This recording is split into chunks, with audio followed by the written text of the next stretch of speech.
we're looking at the Far Cry 4 map editor today. I am joined by Kyle. Hey. Kyle, welcome to the stream.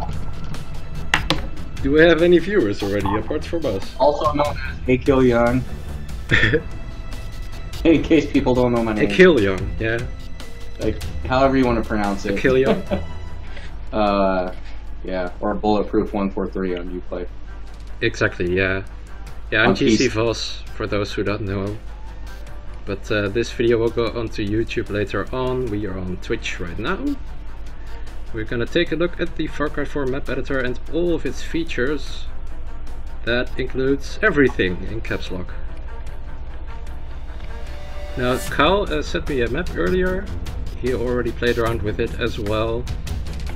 And we're just gonna quickly go over the stuff you can do with the editor, show you some of the assets, show you the modifier panel, the wave system, how the reinforcements work, all of that good stuff. And then I think we're gonna go into some basic mapping. I don't know if you have any questions already on the stream.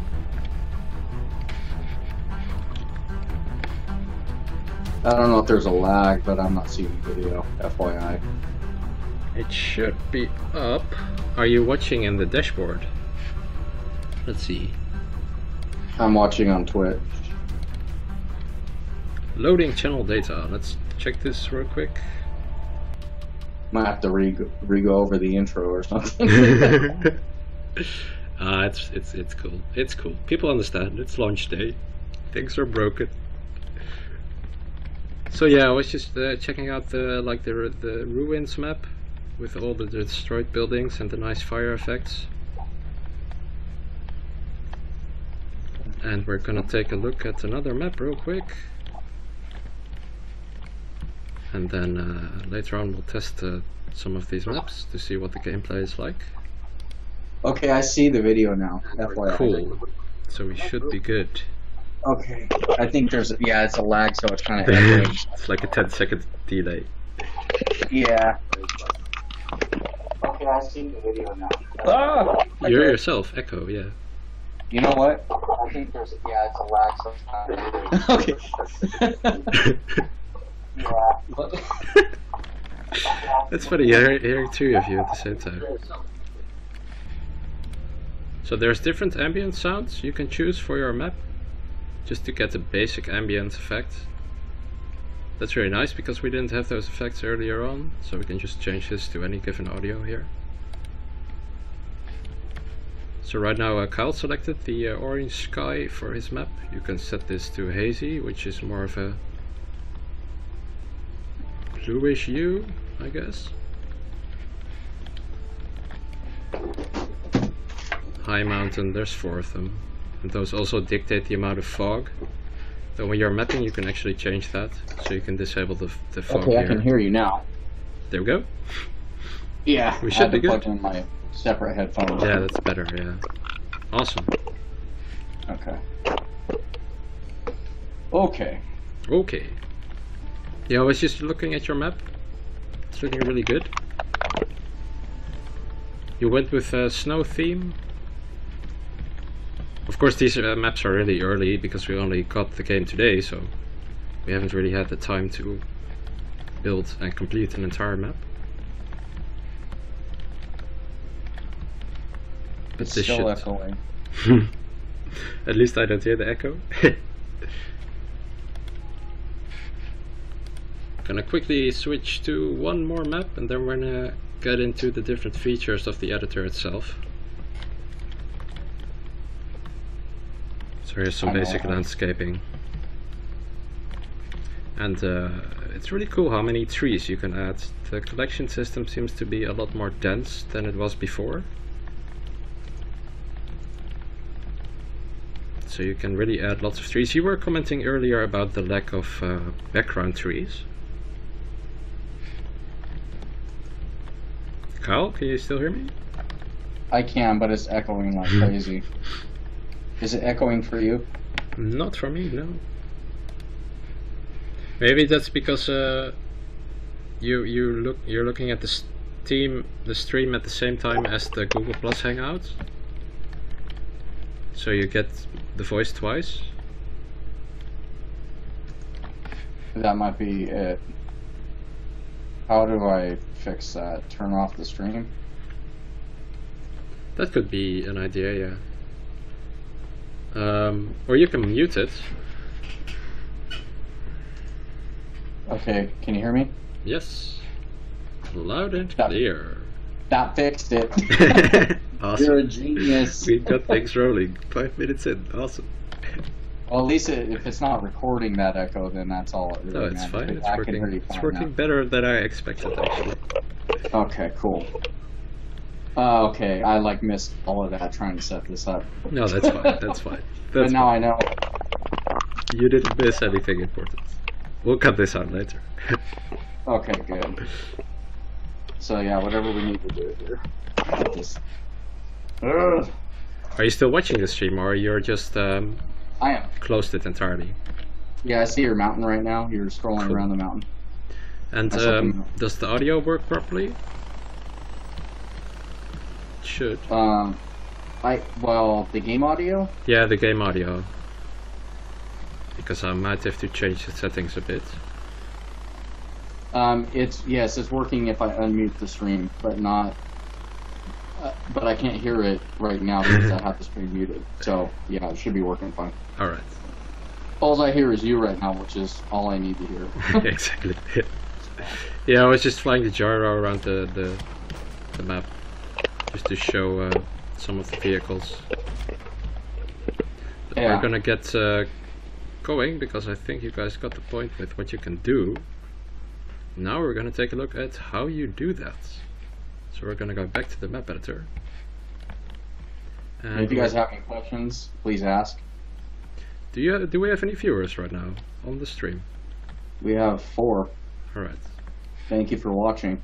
We're gonna open a new map. No, we don't have to save that. So we can just click here. This is the new map button. Do you wish to save the card? No. And as soon as you click this, you can select a game mode. Now, for those who aren't familiar already with the game modes, there are 4 of them. Assault is basically just attack the enemies and kill all of them. Hunt is kill all the animals. Outpost is where you can place alarms, but it isn't really that different from Assault. The only difference is that you actually can place alarms, so you can do it either stealthily without having enemies call in reinforcements, or you can just go in guns blazing, and that will also trigger the enemy waves. And then finally there's extraction, which I think you are already a bit familiar with, which is basically get from point A to point B. So are you making an extraction map right now, Rob? I think we could test it, but we had an issue earlier where the objective marker wouldn't appear. I think that's something that needs to be fixed. Yeah, there is a bug where you can't see where the markers are at. Right, so it will be impossible to move them once you've placed them. But I guess that, that can be patched. You're having to select a big area where you think it is and hope that it grabs it, you know. just hope that it lands in the right place. Right. I think we're gonna go with an outpost map for now, just because we know that mode works flawlessly. And then you basically get 5 options. You can either start an empty map or get one of the automatically generated maps. Now, I'm personally not a big fan of those. I think you usually create your own map as well, Kyle. What do you mean? Do you also use the empty map option, or do you go with one of the automatically generated ones? Oh no, I always go with a blank map. Exactly. Those options are fine for people who are new to the editor. If you just want to experiment, then it's fine. Right. Yeah, if you're new to it and just want to see what the terrains look like. I do think it's nice that it's kind of randomly generated. So whenever you click new map again, it creates a unique environment. Right. And it seems this time around that the terrains are maybe a little bit better than some of the past generators like Far Cry 3 or Far Cry 2. True, yeah. I'm not saying they're good still, but you know, maybe for some people they would be. From experimenting, if you're new to the editor, maybe. But yeah, you do see like the textures are stretched a bit. It's just it's a bit random. It's a bit random. As you can see, the tops of these mountains are they're really not that good looking. No. But so we're I think I'm gonna show one more environment. Well, we are already familiar with the island map. You also get that option for Shangri-La now. Yeah. So that's cool. I like the red grass. Kind of yeah, I do too. New flavor. For things other than Shangri-La, if you think about it, a lot of the red trees or even some of the red grass or bushes can be used in like a snow or a fall type map to where it looks like the foliage is dying. You know, it's the fall season. Like a fairy tale map. Yeah, you could use it for all kinds of stuff. You know, out of this world maps, like some other planet. You know, I mean, just right there, if you look at that island map with the red foliage, it looks like something from No Man's Land. If you've seen the demo on that game, it looks a lot like No Man's Land, which is pretty cool. Interesting stuff. So we're gonna start with an empty map, just because we like doing things to ourselves. Now the first thing I am gonna do is disable this fog. As you can see, this volumetric fog looks really good. You can move through it and it moves realistically. But for actually editing the map, it's a bit of a nuisance, so we're gonna disable that. You can go into the editor settings, disable the fog, and that completely lights up the map. Yeah. This is also the right place to change your settings. If you're having frame rate issues, you can also lower your settings. Now one thing that is new to the editor compared to Far Cry 3, when you hit the play button and go in-game... Oh, the wingsuit, that's nice. But that's not what I wanted to show. I wanted to show this. You can press escape, then go into video settings, quality settings, and now you can actually change all of these settings individually, which is very nice. Well, I think they had that in Far Cry 3 too, didn't they? Did they have like the in-game menu like this? I don't remember. Yeah. Really? Yeah. You can change the engine quality. Yeah, I used to use it all the time in Far Cry 3. Just to kind of tweak it. I never had to use it as much as I do in this IGE, because this IGE does have things like the fog and different lighting issues and things going on that do cause it to make it very difficult to map with it on, and you want it. It's just easy to go to like the medium setting, even though I run the game on ultra, because it turns off all that stuff. It turns off the weird lighting. It turns off the fog and all that just with one click of a button. The ambient occlusion, which is a bit broken right now. Yeah, the ambient occlusion is really, really broken, but I think that's fixed today, but I haven't messed with it. So no, I haven't installed the update as well either, but for now still really in the morning for me. And one thing that's also really useful about lowering the settings is that you can take the draw distance into account for all the settings. So if you're editing on ultra and the draw distance is fine, and then somebody else plays it on low settings, then suddenly the draw distance is terrible. So it helps to lower that from the get-go. Now one new feature as well is the override object view distance. This is also really useful because it allows you to see everything in your map even when you zoom all the way out. And by the way, that's really nice, especially when you want to take like a screenshot or do a video of your map. I never thought about that. That's really useful because it looks a lot better. For your map image.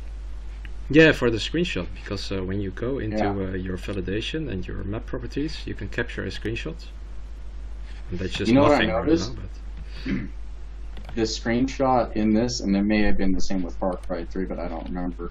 When you take your screenshot, it stays the way it is, even if you change things in your map, like your assets, you change the lighting and all that. It still stays exactly the same. Whereas I remember in Far Cry 2, the screenshot would change based on your map. Based on your map, yeah. You know, if you move stuff around or the day to night cycle or whatever, it would change. It would change for that. So yeah. Yeah, I guess that it makes sense. Plus, if you want to like update your screenshot, you can also go to camera, and then just capture it again. That's an easy way to re-enable that. But yeah, I think that covers the basic settings. Now for those who are absolutely new to the editor, you can just use WASD, WASD, to move around. Then use Shift to move around more quickly. It's like your sprint button. Then also down here you'll find a setting for your camera speed. Usually I'll keep it to like 8 or 16. When I'm really adding details, I move it down to 2. And sometimes when you really want to be precise, you can press custom and just lower it to 1 or whatever you want. Yep. So that's useful when your camera is moving too fast to really see the detail. Yeah. So that is the basic settings here. And whenever you want to play the map, just hit the play button and you go in game. Now we can go with two things. We can either cover the objects first or the landscaping. I think in the case of actually building a map, it would be clever to start with the landscaping. I don't know how you usually do it. Sorry, I was typing a question in the box. Say that again. Questions? Oh yeah, any questions? Well, also not yet.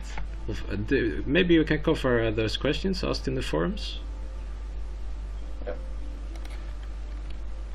But yeah, here on the left, next to your play button, you have your map validation. Obviously, these are all errors right now because we haven't set any objects yet, but that will be covered later on. Of course, your map properties, this is right now only working on single player because there is no multiplayer at the moment, for those who didn't know already. What a shame. I'm sorry, I have to say it. What a shame. Ubisoft. It's gonna be patient. It's gonna be patient. I hope so. I sure hope so, man. So we're gonna go with some basic landscaping first and then cover all of the objects. Now, for those familiar with the Far Cry 3 map editor, you can see the basic interface is similar, but all the logos are now a bit more streamlined. I think it does look a bit more professional. Now the first tool that you'll probably use a lot for landscaping is the bump tool. Here you have a bunch of sliders, which you will also see when using all the other tools. So those are similar. You have your basic radius, which dictates the size of your brush, your outer brush. And then you'll see the circle in the middle, and that dictates your hardness. And you can change the speed, so you can make the mountains a little higher. Now one thing very important is to keep an eye on the hardness here, because the more you move it up, the sharper the edges will be. So this will obviously create very sharp and ugly looking edges, which for mountains is not very good. So you usually want to keep this down a bit. So yeah, I don't know if anybody's watched any of my terrain tutorial videos or anything, but yeah, you should definitely check out Kyle's earlier videos from Far Cry 3, where he was explaining the basic terrain tools. Yeah, and how to paint them. I do like to use the square brush for mountains. You said it's a square? Yeah. I do, because it gives you some of the edges. It does, yeah. It's my preference. It does help because you kind of already get the natural looking edges there, which you can then erode. It creates peaks and valleys when you overlap them, is what it does. So that's how I do it, and I usually change the hardness depending on if it's like a snowy type mountain or if it's like an island type mountain. That's where the hardness really comes into play, because more of the snowy ones you want it to be more peaked versus some of the other ones that are more eroded, like an island. You want them to be more wide. So I just wanted to say that. Yeah, it's good tips. It's good tips. Yeah, and something you'll want to take into account early on is whether these are actually within your playable area or outside. Because obviously if you want to actually build a map on a mountain, you have to take into account if the player can actually walk up that slope. Right. So if you're planning to make the mountain accessible, then you do want to take that into account early on. Because if you angle it too far, then you'll slide back down. Now that is something that you can kind of show by using the texture constraints, which we'll show later on. There you go. but that's something that you'll want to take into account when you're doing some high mountains. One thing I don't like about this IG is if you go into the map, it drops you from the sky. True, Instead of yeah. just hitting Dropping you you on the ground, ground. yeah. Yeah, I mean, so if you don't turn on invisibility, you're probably going to die a lot. Well, by default, your wingsuit is enabled, I think. You can go into the modifier panel, which we'll cover in a minute. But in here you can set a lot of different things. So here you can, like for example, modify the gravity, modify your jump height. These are things that we're going to get into later on once we've built a map. But just to give you a quick look at it. So you can, for example, enable no fall damage. That way you can test the map a lot more easily. So we're going to go back to the terrain tool. Now I've showed the bump tool. I think you get the point of what you can do with this. I think we're going to go over to the other tools. There's the raise lower. And what the raise lower does is basically it lowers or raises your terrain to whatever height you put in here. So if you wanted to, for example, create a canyon or a ditch or a river or whatever, then you can use the lower tool. You can also hold down. I think we've reached the bottom of the map here. Control, I think. Is it control you can hold down and it'll go down instead of exactly, yeah. It'll counteract, yeah. Tool. Yeah, that's actually a good tip. When you press control, it always opposes the action that you're actually using at that point. Yeah, so the same with like the hold tool. If you want to fill it back in, you can just press control. Yeah. Right. So that's that. Now you can also add some distortion to whatever tool you're using, and that just kind of randomizes it a bit. I'm not sure what the best way to explain distortion is. It creates a bit of a natural variety, and it adds a few more bumps. Then there's the flatten tool, which I think most of us will use a lot. So if you want to, for example, build like a house up here, but the ground is way too steep, then whatever you're pointing at, that height it will use for the entire circle. So if I were to click here, it will set it to that height, and if I keep it pressed, it will remain at that height. So I actually don't use that tool very often. I just do the step to height. Oh, that's also a possibility. Yes. I mean, yeah, I know it's a similar tool, yes, but then you do need to know exactly how high you're working. Well, yeah, but I have ways to. I don't know how to do that. No, I'm not controlling your editor, but you can, you know, you get the pointer right on the edge you want, and you can roll it up or down the edge of something until you find the height that you need, and then, you know, it's kind of hard to describe, but yeah. You know, I'm very particular the way I do terrain. Yeah, we all have our own ways of doing things. We all have our own ways, yeah. But so, that's good. That's good that they have different tools to basically do the same. Yeah, you know, the flatten tool I find is good. It can be helpful for making roads and things like that. True. If you're cutting through a mountain and cutting through something, and you just want to draw a path and follow. Say you painted on your road, and you want to follow that path easily. Flattening it and then doing some ramps and smoothing it out is an easy way to do it. To keep your road flat, because you know you don't want to have it off the side of a hill like this, like a lot of people do, and then with the snowmobile in this game, you'll slide off the whole mountain. I found that out the other day. So, but anyways, yeah. Talking about roads, I'm going to cover the road tool in a minute, but if you do want to create roads, you can also use the ramp tool. And what the ramp tool does, it basically allows you to select an A point and a B point. So for example, I want this road to go from here to here, and I want it to kind of follow that line of the terrain. Then I can just click here at the edge, click another time down here. That will kind of create a somewhat natural looking road. Of course you'll want to kind of smooth this out and work it out. Again, you can change the radius and the hardness to dictate how sharp that edge becomes. Now another tool that you'll want to use a lot is the smooth tool, because obviously this doesn't look good at all. So you can go in. the start and end point of a ramp usually is a little funky, especially if you're connecting a ramp to another ramp. True, like yeah. just going around a corner. So you always want to make sure you kind of get in there and use the smooth tool to smooth it out basically. Yeah, so because if I were ramps. to like do the ramp from up here down here, then it'll intersect with the current ramp. Exactly. So what I usually do is I do use the flatten tool for that kind of stuff.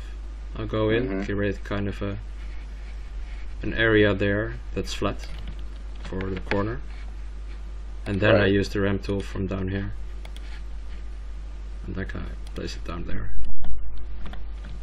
That's not very wide. Yeah. Otherwise, it'll cut into the other ramp. True. Yeah. Like that. Yeah, we're gonna kind of tweak it a bit. Yeah. Do a switch back here. So now I could take that road, throw it down here. Just like in real life, basically. Exactly. Yeah. Yeah, it does help to just look at pictures a lot, look at reference material, look at what a real road would look like, I guess. Yep. You do want to take into account if you're now we're gonna, like I said, get into road tool a little later on because there's a lot of roads. There's a lot of them. But you can change the width of each. These do have a maximum amount of points that you can add, so you don't want to add too many at the start. If you want to make a really long road, you want to take into account, I think there's like a limit of 50 or something. I didn't know that. There is, I think it's hard to reach that limit, but it's possible. Was that in Far Cry 3 as well? Yeah, I think so, yeah. So obviously this doesn't look very realistic. I'm going to smooth it out a bit. I appreciate the 3 watchers right now. We have people online watching us. Everybody else is playing GTA 5. So yeah. Have anybody watching this pretty cool. Or they're playing Far Cry as well. Yeah, or they're playing Far Cry as well. Now, one tool I haven't shown is the noise tool. Do you use the noise tool a lot? I hardly ever use it. You know what? Never. I always use the erosion tool. I use the erosion tool all the Yeah? time. Yeah. The erosion tool is really powerful if you want to add some more detail to your terrain, because right now obviously it looks kind of bland and boring. Yeah, just a little bit is all it takes, you know. Yeah, you don't want to make it too much, but when you add a little bit of it, it'll kind of create these little edges there. Yeah, it creates these ridges, and then, you know, it doesn't look really good. It does help with the texturing, I think. Yeah, if you do it right and get the lighting set right, it does help bring, you know, a little bit to it. And like you said, it kind of unstretches some of the textures, it seems. True, yeah. If you set the landslide like all the way up, if you're doing a snow map, that works really good because it brings the landslide at the bottom, and then you would, you know, he'll show you in a minute how to use the constraints, but when you cover all those with snow, and it's all stone around it, it looks like actual snow piles at the bottom of a mountain. So yeah, what it basically does is it naturally erodes your mountain as if there would be debris or rocks falling down and then filling up the area below. Exactly. That's something that you can definitely do yourself, but it does help that it does that also automatically to kind of create a natural look. Yeah. So you'll notice here this area doesn't look very detailed yet, but if I were to go back to the erosion tool, set the landslide really high, then what will happen is this area down below will get more details. I'm gonna set the deformation a bit lower, distortion a bit up, density a bit down. This is not getting a good view like this. As you move this up in size, you'll see the area effect will increase. Of course, this is a bit over the top, so you can either press Ctrl Z to just go back, but you can also just use the smooth tool, set the speed really low, and kind of touch those things a bit, click it. Yeah. Just a little bit as needed. Just a little, yeah. Because the edges will often be really jagged. Yeah. It helps to kind of smooth out some of those details. Well, this here still looks a bit iffy, but I think you guys get the point that we are trying to make.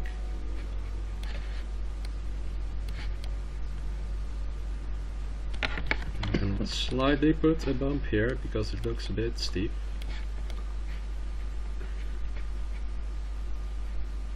Road needs a little fixing.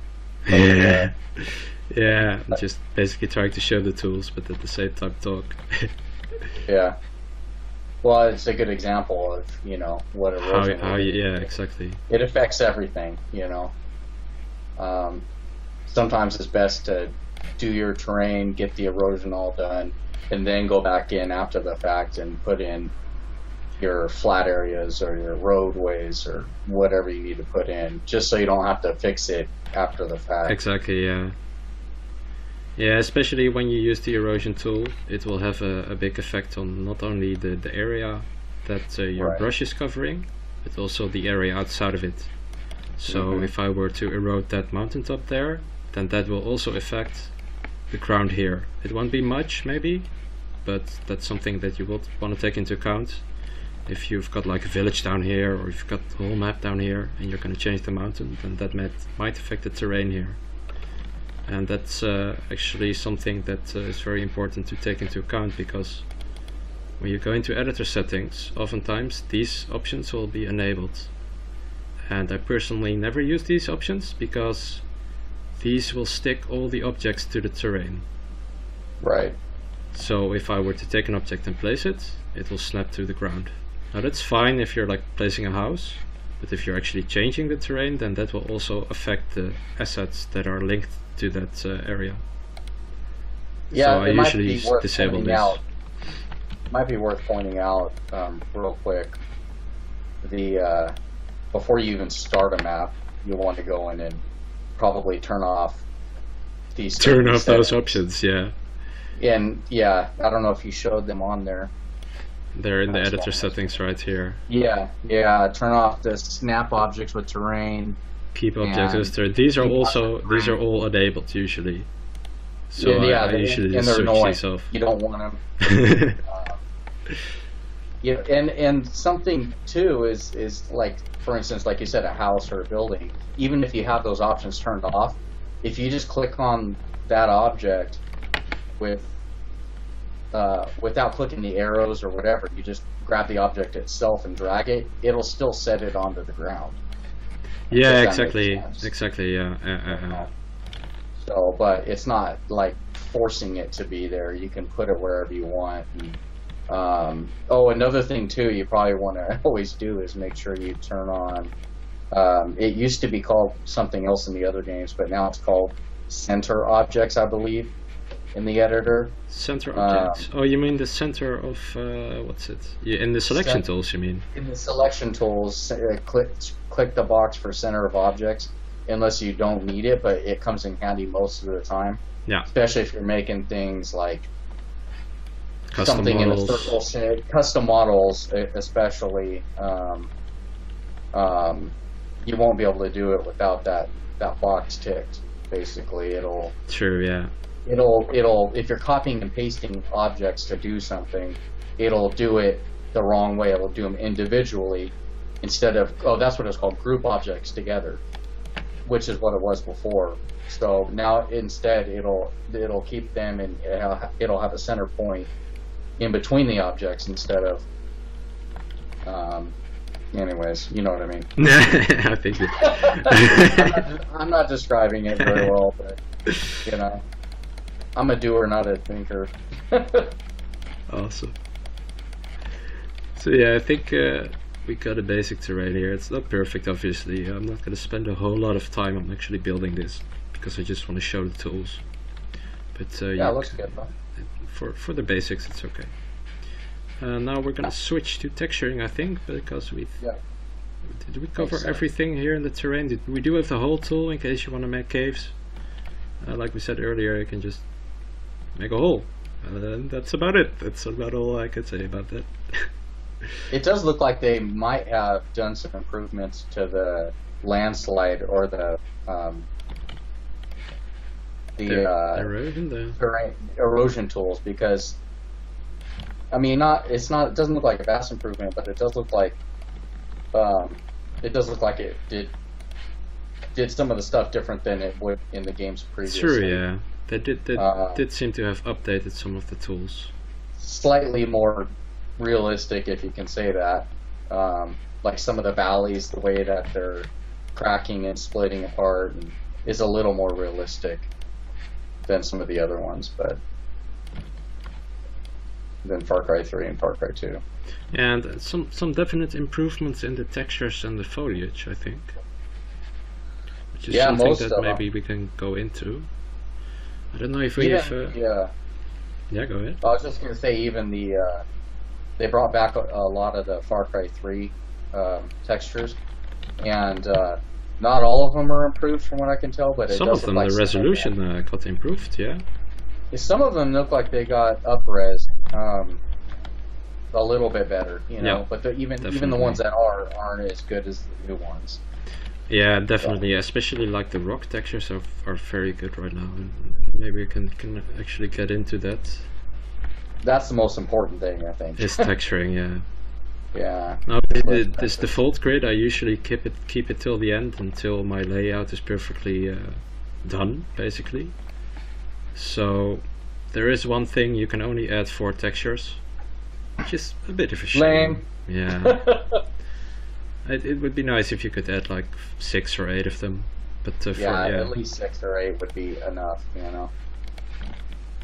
Now the basic textures work really simple. They just work like a paintbrush, really. And again, you have your radius, your hardness, and your speed. And you'll definitely not want to set the hardness to this, because that will look absolutely terrible. You'll get this really razor sharp edge there, which usually does not look very natural.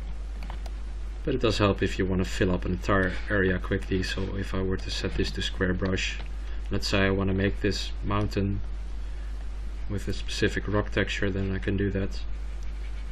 This is where I get really particular on how I do it. You'll have like a different technique for it. Well, the first thing I usually do is whatever my cliff texture is, I replace the grid texture with that, so it covers the whole map of that.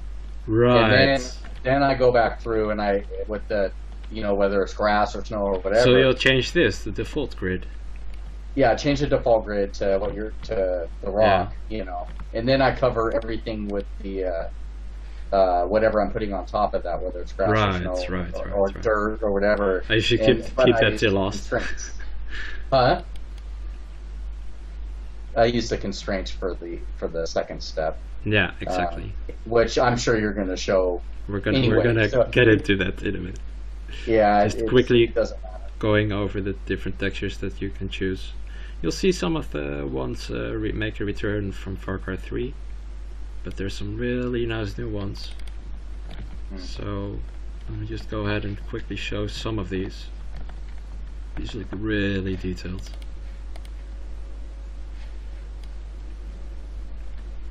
Yeah, some of them are almost as good as Crysis 3 textures. And the roads. Not this one in particular, but if I were to change that road... That's actually a really good texture right there. The quality snow of one? it. Yeah. Especially if you get the lighting set right on there. It's too bad that it's not tessellated, because it would look great tessellated. True, yeah. But the picture quality is good. So yeah, that's definitely something new. The tessellation. That's like DirectX 11 only, I think. That actually makes your textures 3D. Now you will notice that some of these roads are a bit buggy, glitchy. So if I were to, for example, change this to the road damage, oh, it actually works this time. Ah, there it disappears. That's something that needs to be patched. It's funny because if you change this back to medium, then it works again. It's like magic. Yeah, what's with the medium setting and half the stuff being different, like the roads and the I think the it's just different levels of detail. So I think for this one in particular, they're probably missing some kind of LED, or I don't know, one of the one of the things is not properly enabled. Right. See, there's finally, after all these years, we've been asking for a striped road, and they put one in. A striped road, yeah. But it only works in medium. But we got stripes. we got stripes in the middle of the road. Yeah, we got stripes. We don't have to fake them with like tower fence or anything anymore. Exactly. Put all kinds of blocks in the ground just to get a stripe in the middle. Wasting assets. Wasting. True. Yeah. That's definitely an improvement. Yeah. So getting back to the textures, I'm just going to show a few more as examples. One that I really like is the terrain stone middle. It's a bit, what do you say? It's a bit cramped, but it's really highly detailed.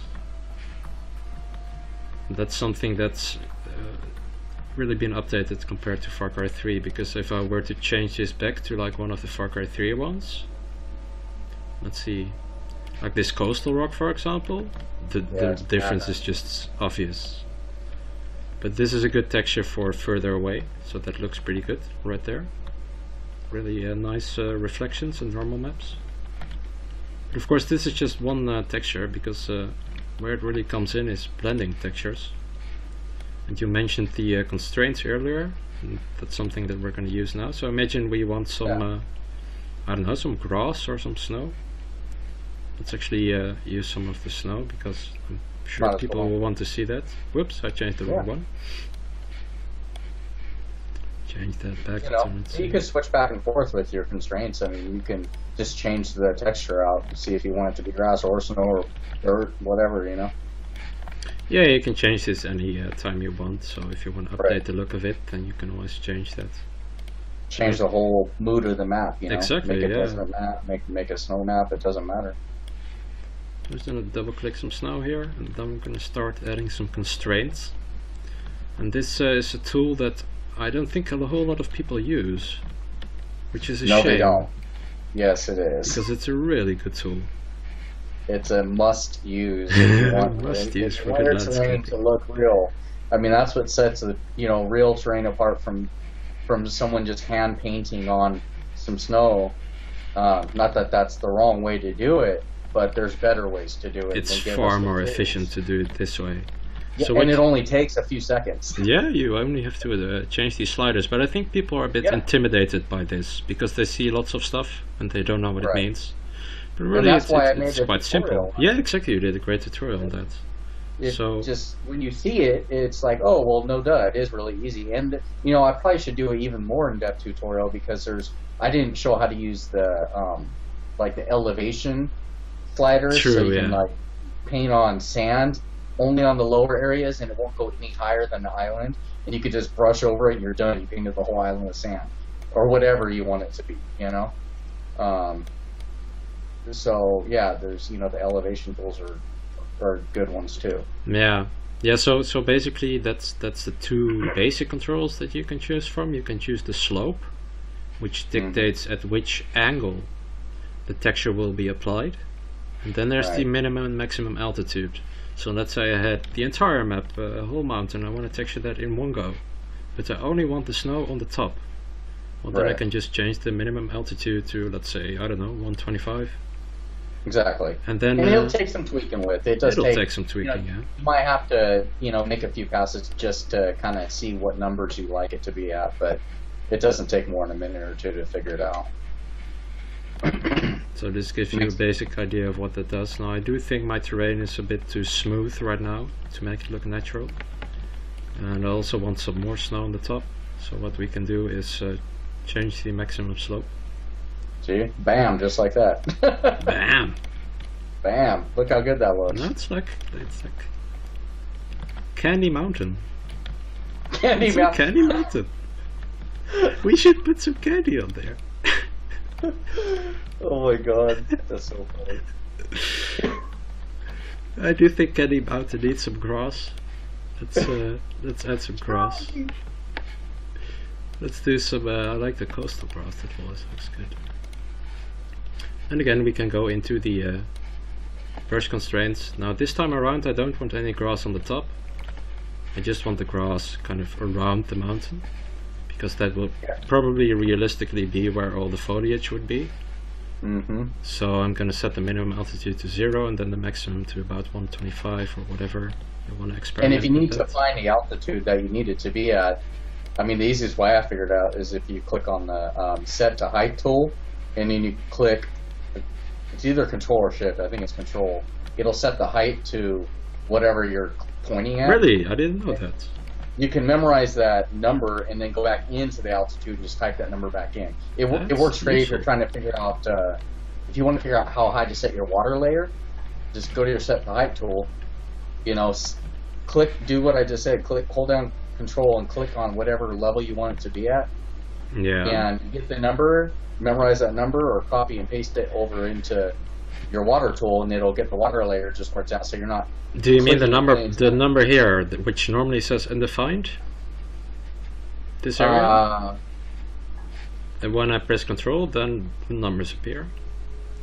Yeah, if you go, okay, so go to set the height, and wherever you want the grass to be, yeah, if you hold down control and click that, and now under your height it says 72.11. Do you see that?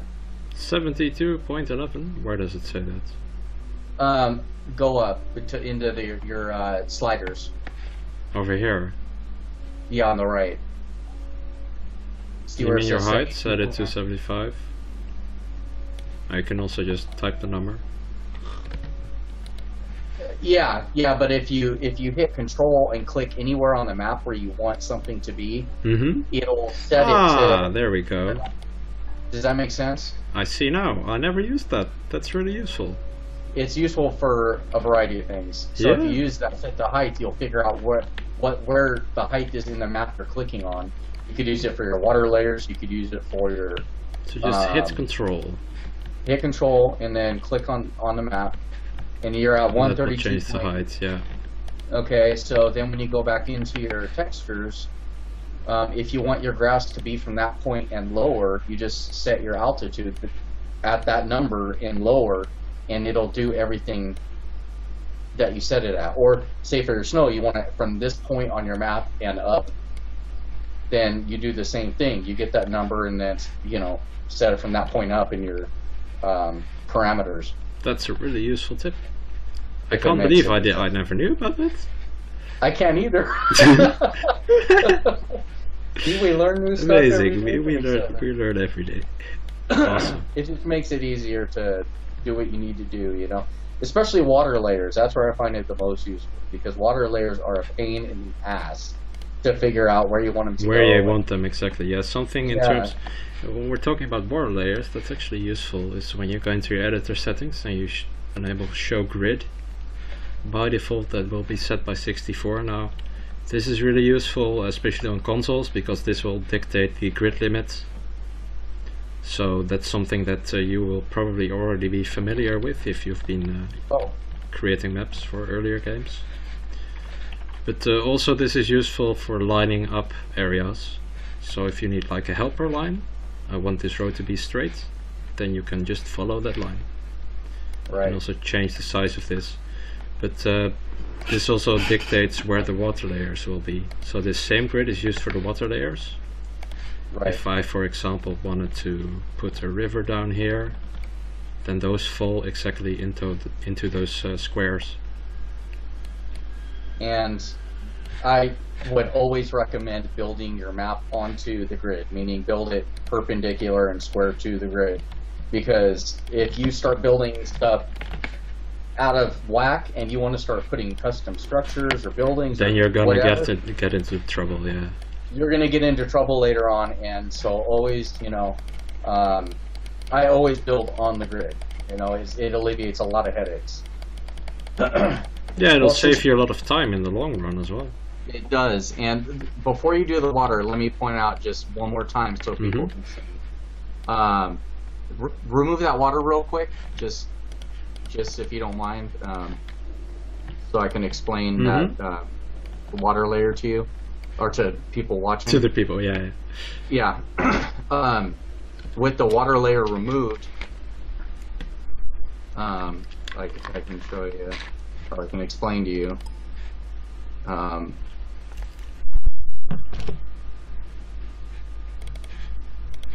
What did you want to cover? Okay, so click on the set to height terrain tool. Mm-hmm. Right, I think I know where you're going with this.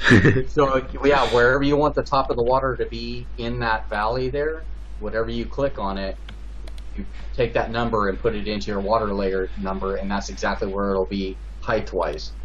So if you want it to like end just below the bottom of the roadway over there, because you're going to put a dock in, you don't want it too high or too low, you just click on that point on your map, you know, on the side of the slope over there, you know, and I'm just saying for example, and that will be the number you need. Yeah, right there, 41.82, that's where you want the water height.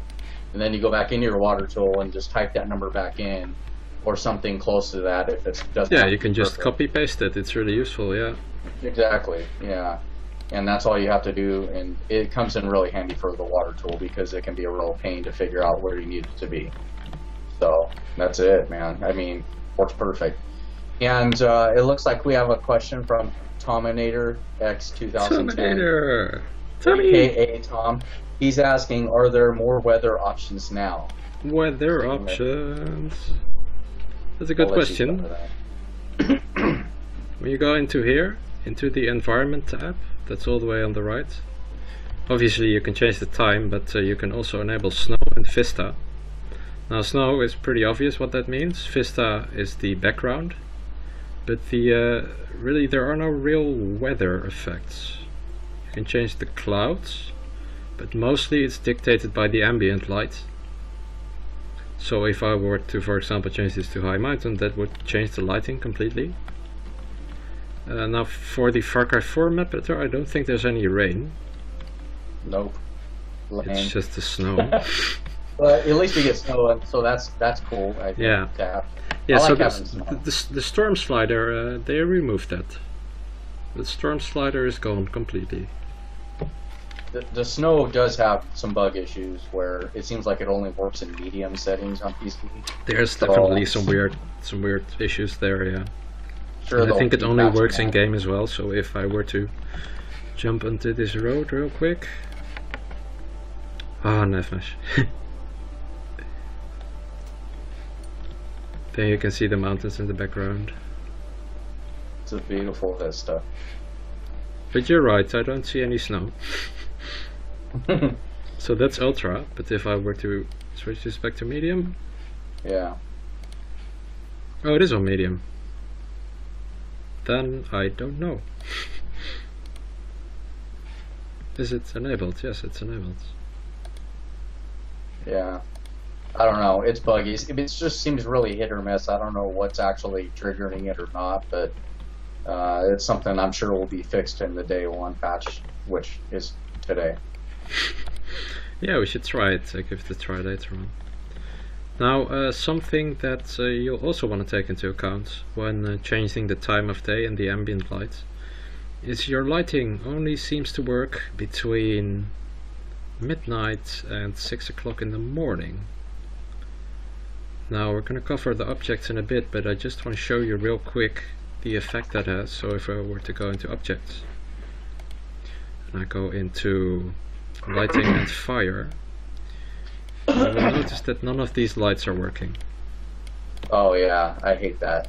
That's because of the it's because of the day and night cycle.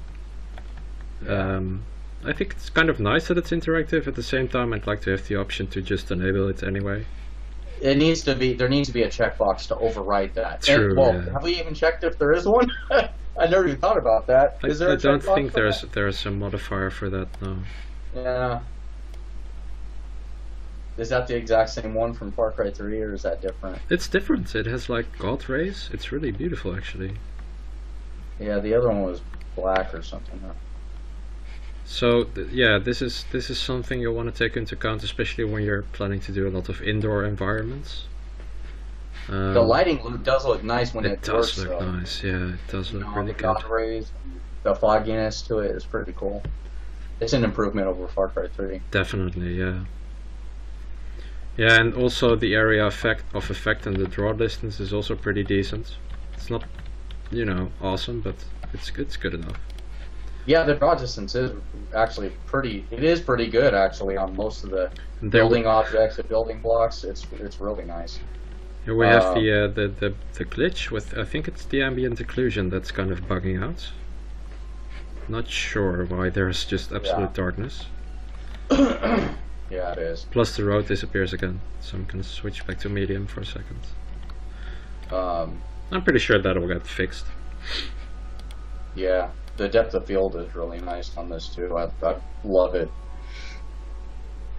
Yeah, on your weapon as well? Yeah. So there is a bit of a trick to avoid this issue where you can only place lights, because this is all the lights. Like the fire works during the day, but all of the lights only work at night. So, you know, this whole list of assets here, and there's quite a lot of them, you can really only use those at night. Now, I did find an easy way to kind of avoid this, which would be to go into the day and night settings. Switch the ambient light to, I think it was hazy. And that kind of looks like day when you set it to like 4 o'clock. Yeah, it still has the stars, but it is brighter. It doesn't make any sense. No, there's no stars when you put it to like 4 o'clock in the or 5 o'clock in the night, and that's okay. But that's the only way to get the lights enabled. Oh yeah, let me see on here. I want to see what it looks like in your computer, because maybe it's different on mine. Could be, yeah. Yeah, it could be a driver issue, I'm not sure. I think, I'm not sure if you have anything to add in terms of the texturing. Texturing, just use that, you know, use the tools that are there. I mean, because they work well. Makes your job easier. Yeah. You get a much better effect, and it takes you less time to do it, so it's a win-win. You know, just play with the numbers when you're messing around in the editor. You'll get a hang for it real quick. I mean, that's how I figured it out. I was just like, what is this stuff here for? I don't even remember it being on the console versions, and it may be. But when I started doing Far Cry 3 mapping on PC, I saw that and was like, hey, this is pretty cool. It is cool, yeah. It totally ups your terrain game like 100-fold, so... Yeah, and it allows you to just work a lot more quickly, because otherwise you'd have to go in and like specifically do this ridge and then that ridge and then that ridge, and now you can just do the whole mountain. Exactly, yeah, it looks more natural this way. No matter how much you did mention like the blending here. It's a bit sharp. Yeah. It's definitely something that you can kind of tweak, go back in and kind of up the distortion a little. If you change this. I usually have the distortion set all the way up and the hardness. I have the hardness all the way down, distortion all the way up, so it kind of blends better. It blends better. It separates everything, like makes it more splotchy, if that's the right term. But I'll sometimes go back in after I do the whole pass of and it's all done with texture. I might go back in and do some tweaking, touch up. Yeah, by it's hand. Like painting, really. It is like painting. Like you know, if you want the mountain in the background to look a specific way, and the terrain of it is not allowing for that to happen, you can still paint on, you know, lines here and there, whatever you need to do to make it look the way you want it to look. Because it's all about. If anybody's seen my maps in the editor, they know that they look weird because I might have buildings floating in the air. But you don't know that when you're in the app or when you're in the game, because I try to make a map to where it's all about perspective. So when you're in the map, what do you see? You know, you might see a mountain with some trees and rocks and some buildings up there, but and it looks good and it looks like it's far away. But when you're actually you do need to actually get like boots on the ground and check out the actual point of view of the player, because that's actually something that I didn't do here. And you will immediately notice that these slopes are a bit high and it's a bit too angled. But that's something that you can definitely tweak. Well, it still looks a lot better than Far Cry 3 and Far Cry 2 because the textures are bigger. Exactly, yeah, the resolution is way higher. And I mean, it still looks... That right there still looks a lot more, you know, a lot more believable. you know, than it ever has. Even though it's a steep, you know, in Far Cry 3 that would be all stretched out and look. True. It wouldn't look as believable as it does right now. It does, yeah. And in Far Cry 3 you didn't have all these, because this is basically flat. But the texture actually adds a lot of shaders here. So you have some realistic shadows and reflections and stuff. Yep. And that also depends on the texture. So if I were to change this to, for example, I think this is the coastal rock. If I were to change that to, I don't know, Cliff Rocky, change this one as well. Let me tell you something too while you're doing that. I found a texture in there that is really shiny and wet, but it's kind of a neutral texture, and it might be something that you could lightly blend in with the snow to where it still looks like snow, but it'll make it look more shiny and wet. And I think it's the it's one of the ground ones. It looks like a moon rock texture almost, but that's not what it is. Yeah, there's just, it's kind of a dull gray with these little spots. Like floor rock? Oh, whoa. That's really shiny. There. That's really shiny. Yeah, that rock is shiny. Okay, wait. Go back up. I don't know how lagged this is. But, this is like 10 seconds delay. Okay. I think it's right in the... keep going up. I'll tell you when I see the name. Oh, floor rock. Mm-hmm. Floor rock. Yeah, that's this one. I think that one, if I remember, yeah, it's very shiny. Pretty shiny, yeah. So that can be mixed in with the snow texture because it's a really neutral color, and you can make the snow more of a wet look instead of a dry, powdery look, and it'll still look like snow, you know. So we can take this. That's actually a nice one. I haven't tried that yet. So if we were to go up here where the snow is, add kind of a... Just do a 50-50 blend of them here and there, and give it a nice kind of wet, slightly melted snow look. I don't know. Just depends something on I noticed. The lighting as well. Right. It's usually early morning or at dusk. So we're where you get time. The wet effects. Like where you're at right now, the time is good for noticing the shiny effects on the textures. Also looks like good like this. But yeah, that's the basic texturing. I don't know if you're are you planning to do another tutorial on the landscaping? Oh yeah. I mean, why not? You know, maybe if not just to go, maybe just to update it for Far Cry 4, go over some of the textures. I'll put the link in the description. The Far Cry 3 video also goes with the Far Cry 4 editor because the tools are basically the same. It's the same thing, so it goes hand in hand. And Far Cry 2, if you're using that, I think it still has the same tools. It's very similar still, yeah. Yeah. The thanks, Ghost of War 755. God. Looks terrible. Yeah, right. It does look terrible, I agree. It's absolutely retarded, this map. You know what, I'm gonna switch back to my other map, just because that mountain was better looking. Yeah, maybe, yeah, so he doesn't think that you're a complete noob or whatever. I still think, I mean, this still looks good, you know, for just messing around, which is all we're really doing. All I'm doing is showing the tools right now, yeah, I'm not really seriously building a map. But I think that that covers the basics of landscaping and texturing. I don't know if we forgot to mention anything. I mean, if anything, you could just cut that section out and make it into a terrain tutorial, you know? True, yeah, we can also do that, split it up later on. I mean, that pretty much covered all the bases that I would have covered anyway, so. Awesome. and now, what do you post? That actually looks nice. Oh, God. It does. It does. Or does the new mountain look nice? He's that serious. I completely agree. The other map looked terrible. I thought, you know, it looked cool for what it was, you know. Yeah, this one is a little better, but of course this one already has the foliage. That's actually a good thing because we haven't added the vegetation yet. And vegetation works again very simple. You can just add from different sets. So you have the Himalayan, the Midlands, the Shangri-La trees, so the red trees, that looks pretty interesting. And if you guys weren't with us earlier, we were pointing out the fact that Far Cry 4 does not have the fake forest. Yeah,